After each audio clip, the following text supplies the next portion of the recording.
बिस्मिल्लाहिर्रहमानिर्रहीम, अस्सलाम वालेकुम। आप देख रहे हैं programme News Night with Aneeqa Nisar. नाजरीन, आज से ठीक 50 साल पहले आईने पाकिस्तान बना। आज से जो है वो 50 साल पहले ये डिसाइड हो गया कि पाकिस्तान का कानून उस आइन के अंदर रहते हुए बनाया जाएगा। पाकिस्तान की अदालतें, हुकूमत, अवाम तमाम के तमाम इसी आइन के मातहत होंगे। इंटरेस्टिंग बात यह है कि आज के दिन 4 अप्रैल को जुल्फ़िकार अली भुट्टो साहब को फांसी के तख्त पर लटका दिया गया, यानी तख्ता-ए-दार तक पहुंचा दिया गया। और आज के दिन एक ऐसा फैसला आया है जिसके बारे में बड़ी डिवाइडेड सी ओपिनियन नज़र आती है सियासी हल्का जात के अंदर। लेकिन मोस्टली वकला से जो मेरी बात हुई और आइन पढ़ने के बाद खुद भी मुझे ऐसा लगा कि जैसे आज आइन की बालादस्ती ही हुई है, क्योंकि आइन बड़ा क्लियरली ये कहता है कि 90 दिन के अंदर अंदर डिसोल्यूशन ऑफ दी असेंबली के बाद आपने इंतखाबात कराने ही कराने हैं। इसके बाद जब ये मसला बना तो इंटरप्रिटेशन के लिए लेकर जाया गया सुप्रीम कोर्ट ऑफ पाकिस्तान की तरफ। सुप्रीम कोर्ट ऑफ पाकिस्तान ने ये डिसीजन दिया कि पंजाब के इंतखाबात में क्योंकि गवर्नर साहब फैसला नहीं कर रहे हैं किसी भी तारीख का, तो प्रेसिडेंट साहब फैसला करेंगे और KPK के गवर्नर फैसला करेंगे कि इंतखाबात कब होने हैं। ऐसी सूरत हाल में 30 अप्रैल और 30 मई तक की डेट्स आई और मामला ऐसा लगा कि जैसे हल होते हुए नजर आ रहा है। लेकिन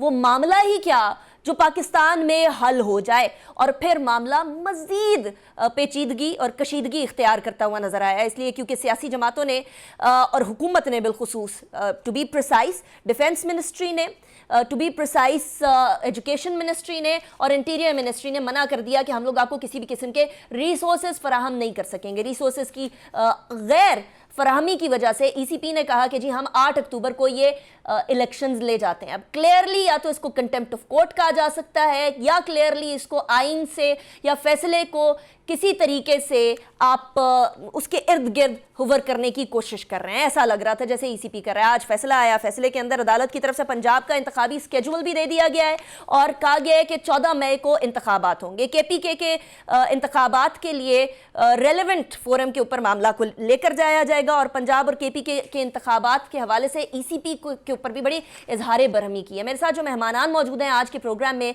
मैं उनका आपसे तारुफ करवाऊंगी। इस वक्त इस्लामाबाद स्टूडियोज में हमारे साथ मौजूद है बैरिस्टर गौहर अली खान साहब, सीनियर कानूनदान है। बहुत शुक्रिया बैरिस्टर साहब आपने हमें ज्वाइन किया। सैयद अमजद शाह साहब हमारे साथ मौजूद हैं, सीनियर लॉयर हैं। बहुत शुक्रिया आपने भी ज्वाइन किया शाह साहब, थैंक यू वेरी मच। इसके साथ साथ हमारे साथ थोड़ी देर में मौजूद होंगे इरफान कादिर साहब जो कि ECP के वकील थे इस तमाम केस के अंदर। हमें फवाद चौधरी भी ज्वाइन करेंगे, पाकिस्तान तहरीक इंसाफ से ताल्लुक रखते हैं और फॉर्मर इंफॉर्मेशन मिनिस्टर हैं। शेख रशीद साहब भी ज्वाइन करेंगे, हमें फॉर्मर इंटीरियर मिनिस्टर हैं और खान साहब के साथ डटे खड़े हैं। और साथ ही साथ हम लोगों को ज्वाइन करेंगे मोहम्मद अफजल खान साहब जो कि फॉर्मर सेक्रेटरी हैं इलेक्शन कमीशन ऑफ पाकिस्तान के। कानूनी मामला सबसे पहले जरा डिस्कस करते हैं, सियासी इसके मुज़मरात जो है उनको आगे चल के डिस्कस करेंगे। बैरिस्टर साहब, कमिंग टू यू। सबसे पहले तो आज का फैसला आपकी नजर में आइन के मुताबिक आया या जो अभी at this point in time government कह रही है कि ये फैसला अगर ज्यादा बड़े बेंच के साथ आता, लार्जर बेंच के साथ आता, फुल बेंच के साथ आता तो मामला अलग था। ये 3 रुकनी बेंच के फैसले को मंजूर करना और कंट्रोवर्शियल लोगों के साथ, कंट्रोवर्शियल जजेस के साथ, ये मुश्किल है हमारे लिए। हम रद्द करते हैं इसको।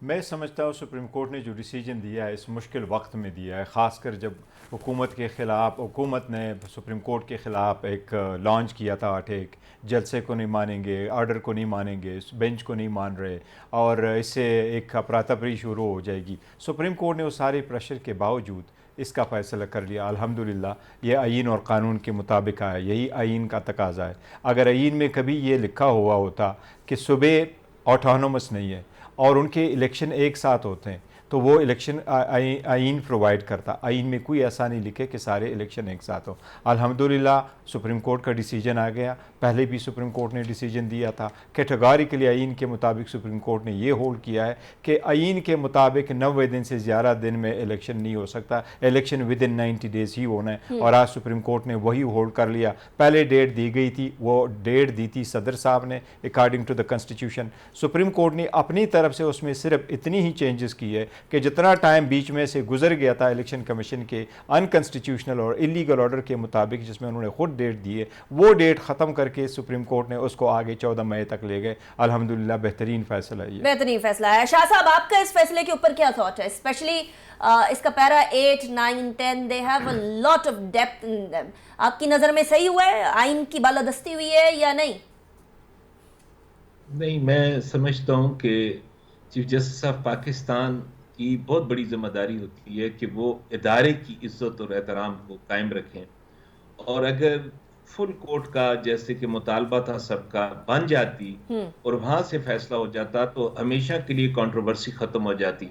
लेकिन चीफ जस्टिस की इस, जिसे मैं कहता हूँ कि हठधर्मी की वजह से ये फैसला कंट्रोवर्शियल हो गया।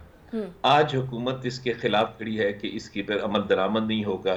सुप्रीम कोर्ट का एक फैसला आ चुका है और सुप्रीम कोर्ट का एक इज्जत और एहतराम है, उनका फैसले बाइंडिंग है तमाम इदारों पर। तो ऐसी सूरत हाल में महाजराई जो है वो इस मुल्क के लिए कभी भी मैं नहीं समझता कि ठीक होगी।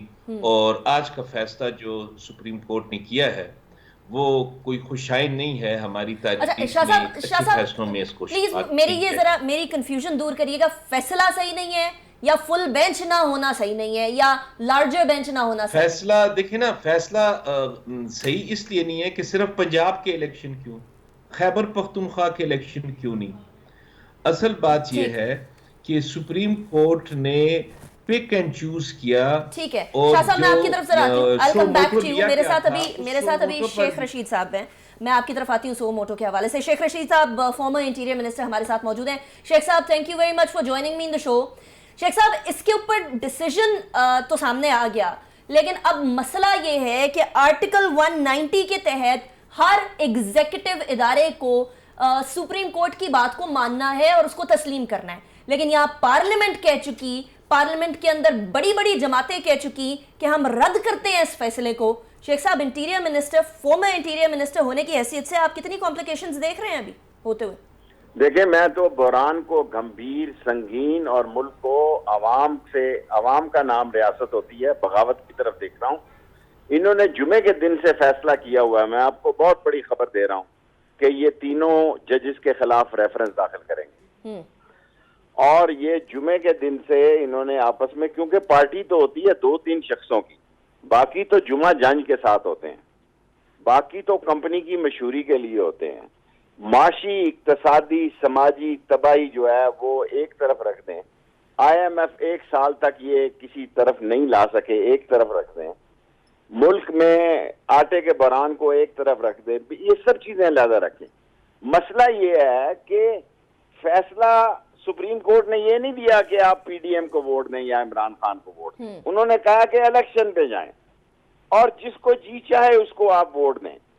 और जब ये नहीं जाएंगे, यकीनन ये नहीं जाएंगे और कोई हल नहीं रहेगा। और आप देखेंगे कि ये कंटेम्प्ट ऑफ कोर्ट के आए रडार में आएंगे, ये नाअहली के रडार में आएंगे, ये आर्टिकल 6 के रडार में आएंगे। फिर कहेंगे मातम करेंगे, भगोड़े जो हैं। शेख साहब, कौन लगाएगा आर्टिकल 6? कौन लगाएगा इन पे article 6?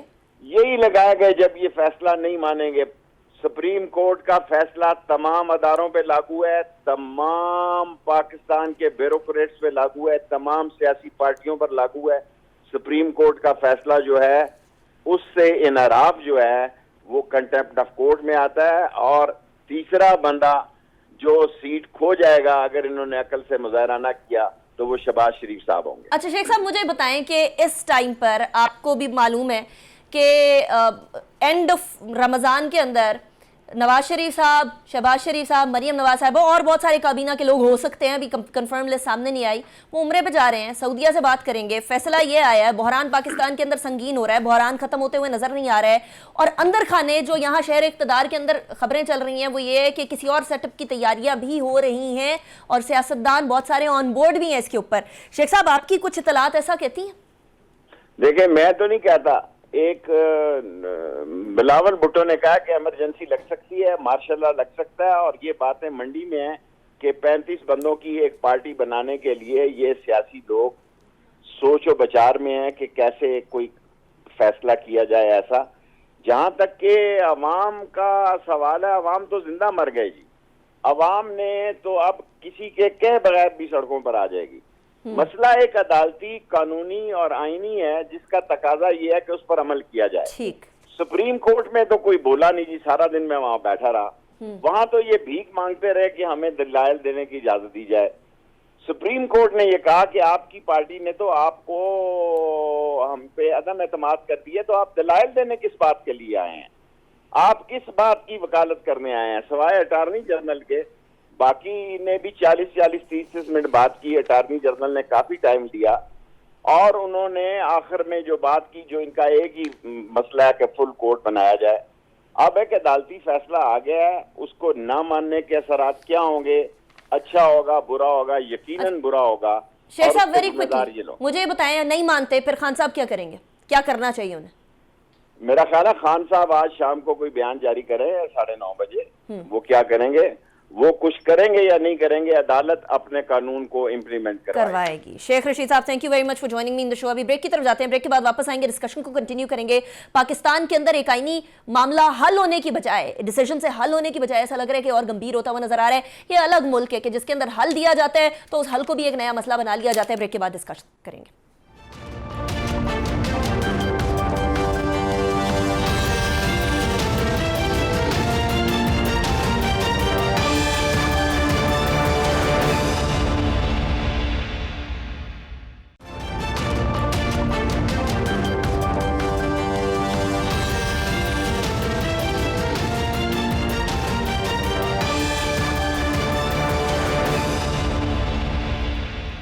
Welcome back after break. Break पे जाने से पहले हम शेख रशीद साहब से कह रहे थे, बात कर रहे थे, वो कहते हैं जी किसी भी तरीके से बहरान कम होता हुआ नजर नहीं आ रहा। और मैं अर्ज कर रही थी कि बहरान का हल निकलता है, उस हल को भी आप तोड़ मड़ोड़ के ऐसा कर देते हैं कि जैसे वो हल ना हो, कुछ और ही चीज़ हो। मोहम्मद अफजल खान साहब भी हमारे साथ मौजूद है, former secretary election commission.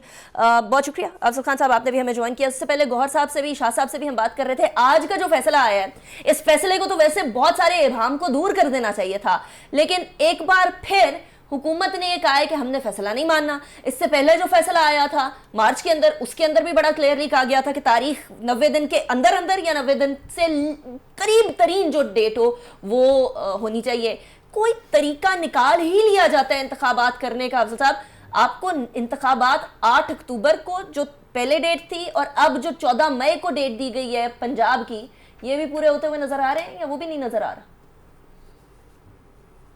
Afzal साहब, मैं आपसे ये अर्ज़ करूँगा कि आपको शक जहाँ पे है, मुझे वो शक वाली जगह बता दें तो मैं आपका शक रूल आउट कर दूँगा और दलील के साथ रूल आउट कर दूँगा। मैं आपको एक चीज़ बता दूँ, ये तो अभी सुप्रीम कोर्ट ने इलेक्शन कमीशन से कहा है कि आप इंतखाबात कराएं और इस डेट के अंदर कराएं। अगर वो उससे बात ना भी होती, इलेक्शन कमीशन ने जब शेड्यूल अनाउंस कर लिया था तो the day election schedule is announced, whole the executive is subservient to election commission of Pakistan. ना आपको COAS इनकार कर सकता है, ना आपको वजीर ख़जाना इनकार कर सकता है, ना आपको लॉ वाले इनकार कर सकते हैं, ना रेंजर इनकार कर सकते हैं। आर्टिकल 220 ऑफ द कॉन्स्टिट्यूशन, मैं और आप अगर मेरी और आपकी ड्यूटी वो लगा देना कि आपने प्रिजाइडिंग अफसर बनना है, ये लाजमी सर्विस है, मैंने और आपने भी करनी है और बल्कि वॉलंटरीली करनी है। बाहर के मुल्कों में जो इलेक्शन कंडक्ट होता है वहाँ वॉलंटियर्स होते हैं, 2 बंदे होते हैं, इस तरह का नहीं होता जैसे यहाँ पे पाकिस्तान में, इसलिए कि यहाँ पाकिस्तान में चोरी होने का ख़तरा होता है इलेक्शन का। तो बात यह है कि इलेक्शन कमीशन उस वक़्त उसने ये अपना इख्तियार क्यों नहीं इस्तेमाल किया, और उसके बाद जो इख्तियार उसके पास नहीं था कि इलेक्शन जब 30 को कंफर्म हो गए, उससे वो आगे क्यों ले गया। और मैं आपको अनीका आज बताना चाहता हूँ कि ये तो आज पहले एक केस थी सुप्रीम कोर्ट की तरफ से, अल्लाह ताला उनको तौफीक दे कि आईन की सरबुलंदी के लिए सेकंड स्टेप जो बहुत ज़्यादा ज़रूरी है और पाकिस्तान में आज तक नहीं लिया गया, वो ये है कि जो लोग रेड लाइन क्रॉस करते हैं, हमारी अभी आपसे बात हो रही थी रेड लाइट क्रॉस होने की, ये तो जो आइन की जो खिलाफ वर्जी करते हैं उसके लिए एक आर्टिकल 6 बड़ा मशहूर है, लेकिन आज तक इस्तेमाल नहीं हुआ। और आज के फैसले में भी मैं गौहर साहब से भी अर्ज़ करूँगा कि अगर इसके ऊपर कोई रोशनी डाल सकें कि जिन लोगों ने आइन को सबवर्ट किया है उसके लिए कोई गुस्से की बात, नाराज़गी की बात, कंसर्न की बात या उसको जो सेंश्योर भी नहीं हुआ, और ये मैं नहीं समझता कि इतना बड़ा जुर्म हो और वो अच्छा, सेंसिटिव ना हो। ईसीपी अफजल साहब, ईसीपी ये कर सकता है कि सुप्रीम कोर्ट ने कह दिया भाई इस डेट पे होंगे, प्रेसिडेंट से आप पूछेंगे, प्रेसिडेंट ने तारीख दे दी है, सब सेट हो गया है, और ईसीपी कहता नहीं नहीं नहीं वो तो गवर्नमेंट जो है सपोर्ट नहीं कर रही, कंसिडरिंग कि government is bound to support article 220 में। और अब ये एक और चीज है कि अब ये सवाल उठाया जा रहा है, मैं गौहर साहब की तरफ जाऊंगी। गौहर साहब, अब ये सवाल उठाया जा रहा है कि डिसीजन आ गया, हुकूमत ने रद्द कर दिया, हुकूमत ने सारा एग्जीक्यूटिव अथॉरिटी देनी है कि जी आपके पास सिक्योरिटी आए, आपको आरओज दिए जाएं, आपको तमाम प्रिजाइडिंग ऑफिसर्स दिए जाएं, सब काम हुकूमत की तरफ से होगा, मिनिस्ट्रीज की मिल आपके साथ। या आर्टिकल 190 कहता है action in aid of supreme court, all executive and judicial authorities that throughout Pakistan shall act in aid of the supreme court. Decision आ गया, लेकिन अब सवाल उठ रहा है कि क्या हुकूमत किसी तरीके से मदद करेगी इंतखाबात कराने में अंडर सुप्रीम कोर्ट्स डिसीजन? देखिए, जहाँ तक इस हुकूमत की पास्ट का ताल्लुक है और ख़ासकर जो उन्होंने एक लॉन्च किया था अटैक सुप्रीम कोर्ट पे और अंडर प्रेशर लाने की बड़ी कोशिश की कि जजेस के ख़िलाफ़ हम रेफरेंस फाइल करें, हमें बेंच मंजूर नहीं, हम डिसीजन को नहीं मानेंगे, मेरा ख्याल है हुकूमत को कोई राह फरार नहीं मिलेगी।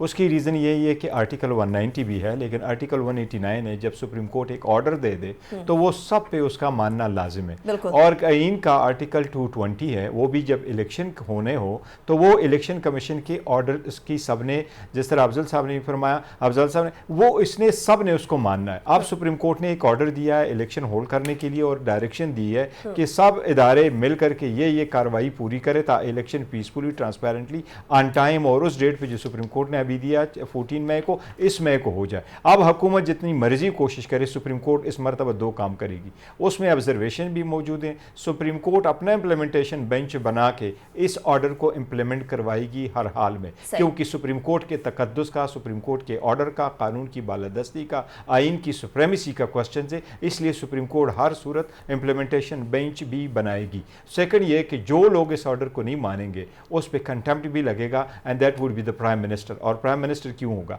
यूसुफ रजा गिलानी की केस में सुप्रीम कोर्ट ने एक असूल तय किया था, जो आसिफ सईद कोसा साहब थे, उन दिनों में वो चीफ जस्टिस नहीं थे, वो सीनियर जज थे, नासिर साहब भी उनके साथ बेंच पे थे, उन्होंने ये होल्ड किया था कि this is where the buck stops. वज़ीर आज़म को ऑर्डर गया था, वरना ऑर्डर तो वो ऑर्डर तो था बेसिकली समरी तो जानी थी लॉ मिनिस्टर की तरफ से, वज़ीर आज़म को ख़िलाफ़ ही कंटेम्प्ट बनेगी। शहबाज शरीफ को ये फेस करना पड़ेगा अगर शहबाज शरीफ ने इस ऑर्डर को नहीं माना तो। राइट शाह साहब, अब ये ऑर्डर नहीं माना तो वज़ीर आज़म साहब को मसला पड़ जाएगा, उनको फेस करना पड़ेगा। आज भी काबीना की मुलाकात हुई, कल भी इंपॉर्टेंट मुलाकातें चलती रहेंगी, डिसीजन क्या होना है वो भी सामने आएगा। कुछ असेंबली के अंदर भी माइंड डिस्क्लोज कर दिया है गवर्नमेंट ने कि हमने नहीं मानना, और अगर नहीं मानना और अगर सुप्रीम कोर्ट आर्टिकल 189, 190 जिन दोनों की हमने बात की और आर्टिकल 220 को मिलाकर बनेगा क्या फिर शाह साहब? इसमें इस तरह है कि गवर्नमेंट के पास इस ऑर्डर के खिलाफ रिव्यू फाइल करने का अख्तियार अभी मौजूद है, उनका एक राइट मौजूद है। नई लेजिस्लेशन अगर हो जाती है तो राइट ऑफ अपील उनके पास मौजूद है। आज एक बड़ा जिसे कहते हैं अनप्रेसिडेंटेड सा एक और बेंच बना 6 जजेस का, जिन्होंने काजी फाइजी साहब के ऑर्डर को रिव्यू किया या उसको सेट असाइड किया। अब या तो वो अपील में बैठे थे या वो रिव्यू में बैठे थे। रिव्यू में बैठे तो सुप्रीम कोर्ट के रूल्स के मुताबिक सेम जजेस बैठते हैं।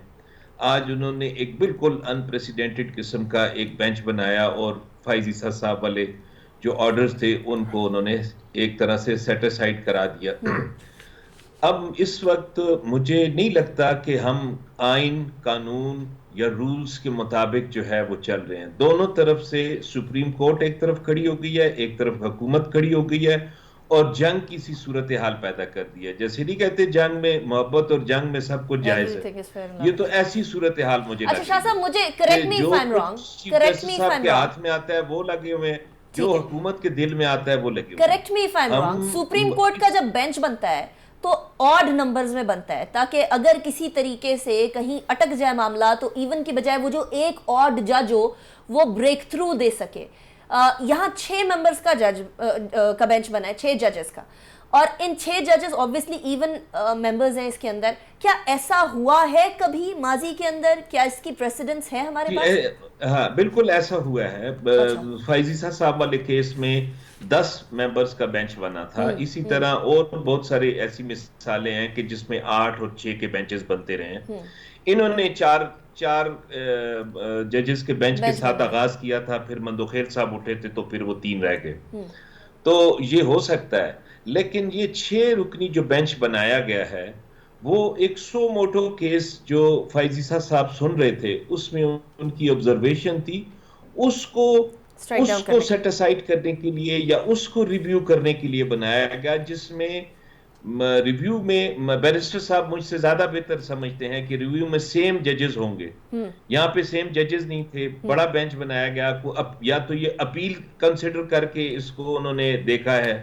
तो ऐसी सूरत हाल में जहाँ पे सुप्रीम कोर्ट के जजेस भी अपने रूल्स और आइन को नजरअंदाज कर दें, तो उस दूसरी तरफ हुकूमत भी ऐसी सिचुएशन में हो तो यकीनन हालात जो हैं तो in other words, in simple words आप कह रहे हैं हर शाख पे उल्लू बैठा है, अंजामे गुलिस्ता क्या होगा। मैं बैरिस्टर साहब की तरफ जाऊंगी, लेकिन अभी मुझे ब्रेक की तरफ जाने दीजिएगा, क्योंकि यही मसला है असल में। एक तरफ मसला ये है कि इंतखाबात तो 90 दिन के अंदर हो ही जाने चाहिए, दूसरी तरफ ये मसला है कि वो कह रहे हैं एक शख्स लाडला है, पहले किसी और इदारे का और अब किसी और इदारे का। ये इल्ज़ाम लगाया जा रहा है गवर्नमेंट की तरफ से कंटिन्यूअसली। इस पर बात करेंगे, इसकी लीगल रेपरकशंस के ऊपर भी बात करेंगे आफ्टर ब्रेक।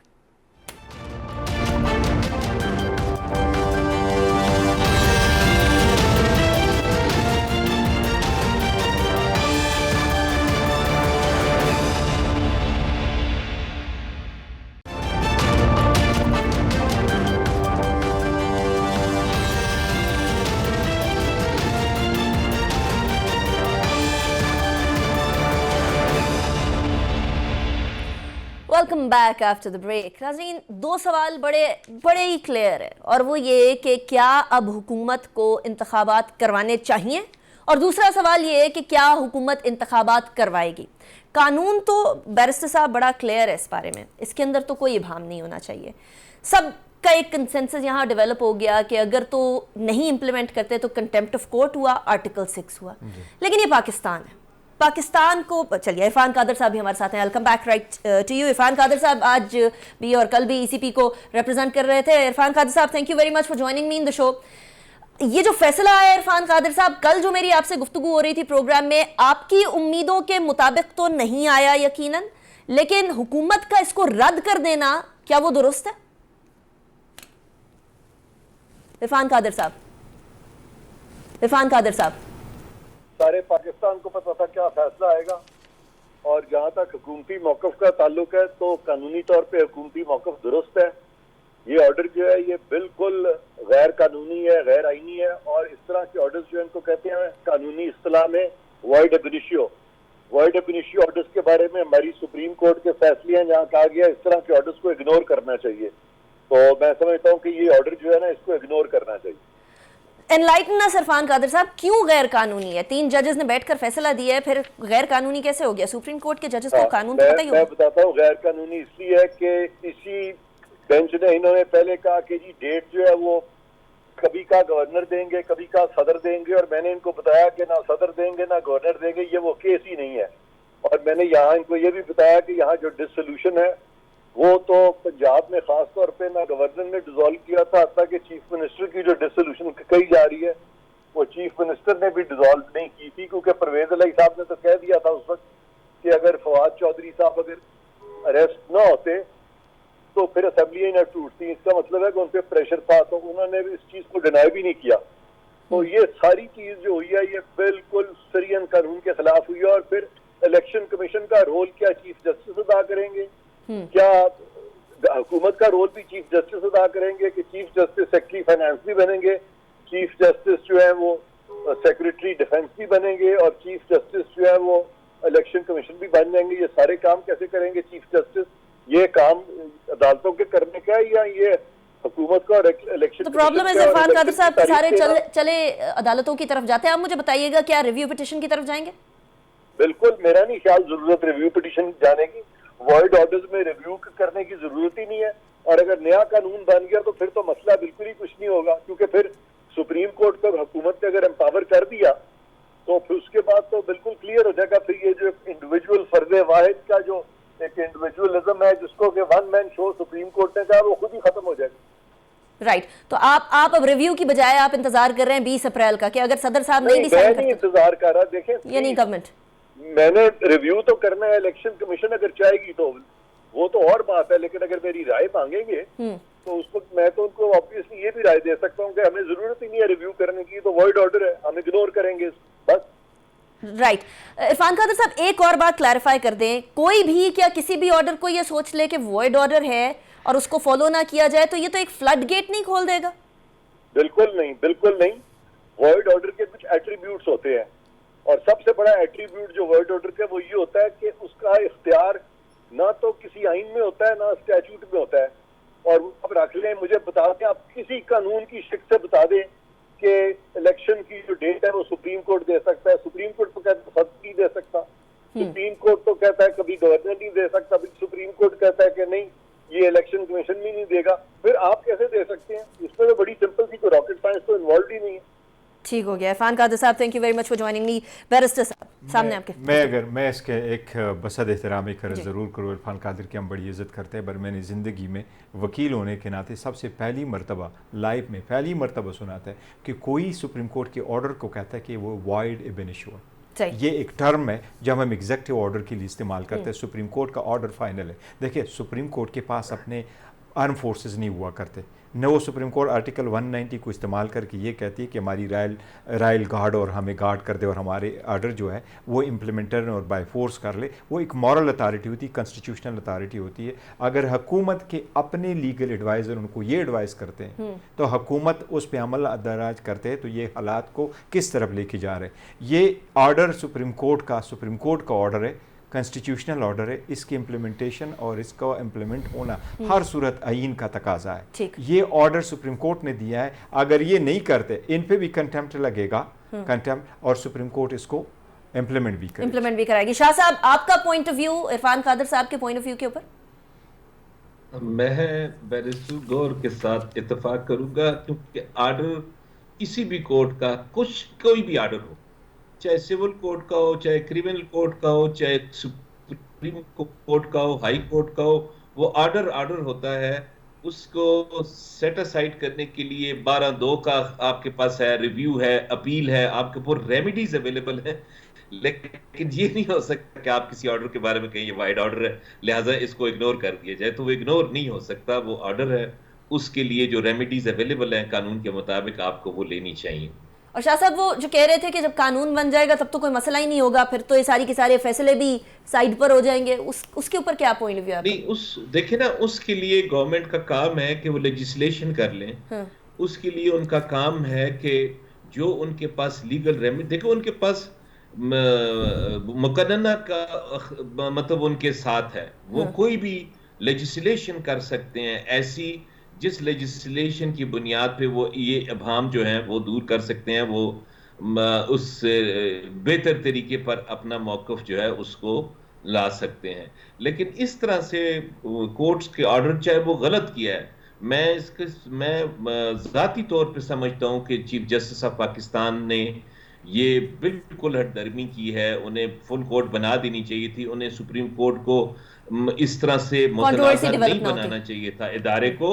लेकिन ऑर्डर है तो वो ऑर्डर की अपनी एक सेंटिटी है, उसको उस हिसाब से हमें देखना है। अच्छा, इन अदर वर्ड्स उन्होंने किया वो अलग बात है, इन अदर वर्ड्स तो है ना, राइटली पॉइंटेड। सो अफजल साहब की तरफ जाने से पहले बैरिस्टर साहब, जुल्फिकार अली भुट्टो साहब का डिसीजन आया, वो डिसीजन आज भी अदालत की तरफ लेकर जाया जा रहा है कि अदालत उसको मना करे, अदालत कहे कि ये नल एंड वॉइड है, ये गलत डिसीजन था, we as judiciary are ashamed of this. तो ये वाले डिसीजन के ऊपर भी अगर समझती भी है गवर्नमेंट तो इसको ऐसे टका टोकरी तो नहीं किया जा सकता ना। शाह साहब ठीक कह रहे हैं, दुरुस्त फरमा रहे हैं इस सेंस में कि अगर वो डिसीजन जो जुल्फिकार अली भुट्टो साहब की फांसी का था उसके लिए भी आज अदालत जाया जा रहा है तो फिर इस डिसीजन को तो इग्नोर नहीं किया जा सकता। देखें, जहाँ तक इसका ताल्लुक है कि ये हुकूमत कह रही है कि हम लेके जाते हैं, एक रेफरेंस भुट्टो साहब के बारे में रेफरेंस दिया था, जरदारी जब सदर थे उस वक्त उन्होंने फाइल किया था, वो मैटर पेंड रहा क्योंकि उसको बाद में परसू नहीं किया गया फॉर वेराइटीज़ ऑफ रीज़न। उसके बाद जब हुकूमत चेंज होगी, नवाज शरीफ की हुकूमत आई, उन्होंने परसू नहीं किया। अभी मैंने सुना है कि आज में हुकूमत एक स्टेप ले रही है कि जी वो जुल्फ़िकार अली भुट्टो साहब के लेके जाएं। अब अगर वो अभी भी समझते हैं कि वो जिंदा है तो वो ज़रूर होने चाहिए, भुट्टो साहब के डिसीजन आना चाहिए। उस पर सुप्रीम कोर्ट से उन्होंने एक क्यूरेटिव पिटीशन की थी और सुप्रीम कोर्ट ने उसमें अमाइकस भी मुकर्रर किए थे। और क्वेश्चन ये था, क्या सुप्रीम कोर्ट के ने उस वक्त सारे हालात को मद्देनजर रखते हुए क्या जुल्फ़िकार अली भुट्टो साहब को ड्यू प्रोसेस ऑफ लॉ मिला था कि नहीं, ये एक इशू है। अगर हुकूमत ये चाहती है कि उसको ख़त्म करे, लेकिन एक चीज़ ज़रूर जरस करूँ, जो नया लॉ लेके आते हैं, जो नया लॉ लेके आते हैं वो अभी तक लॉ बना नहीं है। अगर सदर ने वापस किया तो जब तक वो जॉइंट सेशन से अप्रूव ना होंगे वो लॉ अगर वो साइन नहीं करते तो 20 अप्रैल तक साइन नहीं करते तो फिर वापस आएगा, फिर जॉइंट सेशन से अप्रूवल होगी, फिर लॉ बनेगा। अफजल साहब, सूरत हाल ये है कि एक ही डिसीजन है, एक ही कॉन्स्टिट्यूशन है, पॉइंट ऑफ व्यूज इस कदर अपोजिंग है कि 180 डिग्री पे डिफरेंट है। अभी शाह साहब जो फरमा रहे हैं, बैरिस्टर साहब जो फरमा रहे हैं, इरफान कादर साहब ने जो फरमाया, तमाम मुख्तलिफ हैं। इसी तरीके से हमारे सियासतदान भी 180 डिग्री डिफरेंट ओपिनियन रखते हैं। ओपिनियन का डिफरेंस मसला नहीं है, वो जब मामला कॉन्स्टिट्यूशनल, माशरती और सियासी बहरान पर पहुंच जाए तो फिर मसला है। अब इसको कैसे हल करें? सिंपल बात यह है कि एक तो आम आदमी को समझाने के लिए कि जब असेंबली में कोई बंदा फौत हो जाए या इस्तीफ़ा दे दे तो वो इलेक्शन होगा 60 दिन के अंदर। अगर असेंबली डिज़ाल्व हो जाती है तो वो इलेक्शन होगा 90 डेज़ के अंदर। इसको कोई किसी का बाप चेंज नहीं कर सकता। हाँ, 2/3 मेजॉरिटी से आप आ जाएं और कॉन्स्टिट्यूशन को तब्दील कर लें, फिर आप इसको 90 दिन के बजाय 180 दिन कर दें। लेकिन अगर आप ये 90 दिन की ये तोड़ते हैं, ब्रीच करते हैं, याद रखें अनिका कि पहले 90 दिन को तोड़ा गया वो 11 साल हो गए, पहले 90 दिन को तोड़ा गया तो 4.5 साल हो गए, फिर 90 दिन को तोड़ा गया तो 9 साल हो गए। जब वैक्यूम पैदा होता है तो फिर कोई और आ जाता है। और आ जाता है। एक चीज सबसे पहले अभी जो ये कानून बनेगा, ये कानून प्रेसिडेंट भेज सकता है सुप्रीम कोर्ट को और सुप्रीम कोर्ट इसको स्ट्राइक डाउन कर सकती है। इसके अलावा 2 और कवानीन को भी वहां जाना चाहिए सुप्रीम कोर्ट के पास, जो बैड लॉज हैं। ईवीएम को इन्होंने ख़त्म किया, that is a bad law, it should be strike down by the supreme court. इसके अलावा जो ओवरसीज पाकिस्तानीज का जो राइट टू वोट है वो भी जाना चाहिए और नैब का भी जाना चाहिए। For joining me in the show, बहुत शुक्रिया। बैरिस्टर गौहर साहब आपने भी ज्वाइन किया, अमजद साहब बहुत शुक्रिया आपका भी ज्वाइन किया। इससे पहले हमारे साथ इरफान कादर साहब और शेख रशीद साहब भी मौजूद थे। फवाद चौधरी साहब इस टाइम पर खान साहब के साथ मीटिंग में मौजूद हैं, इसलिए he couldn't join. Anika Nisar को फिलहाल के लिए इजाज़त दीजिए। मुझे बहरान कम होते हुए नजर नहीं आ रहे हैं, अनफॉर्चुनेटली मजीद बढ़ते हुए नजर आ रहे हैं। अल्लाह ताला खैर करे। अल्लाह हाफिज़ नासिर।